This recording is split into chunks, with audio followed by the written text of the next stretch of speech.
Would you have a picnic in a cemetery? Would you spend a night in a cemetery? Oo o hindi? Yes or no?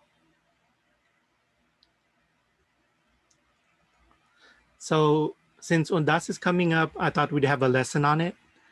Here are the student learning outcomes or objectives for this lesson on Undas. A.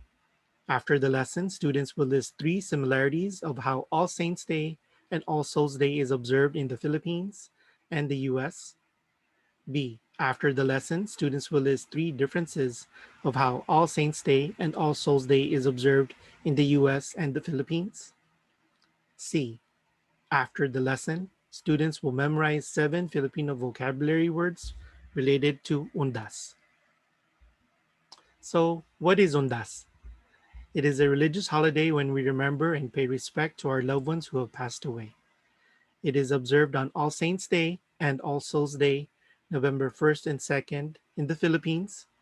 It is similar to Dia de los Muertos in Mexican and other Latinx cultures.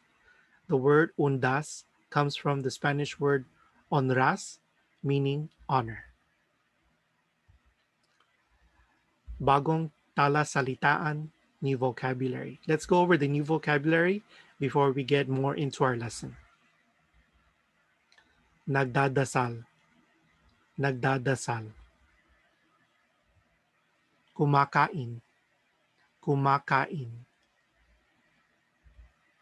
Nagkukwentuhan, nagkukwentuhan. Naglilinis, naglilinis.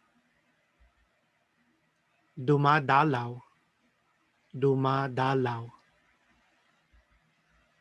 Bulaklak, bulaklak. Pagkain, pagkain. Kandila, kandila. Sementeryo, sementeryo. Libingan, libingan.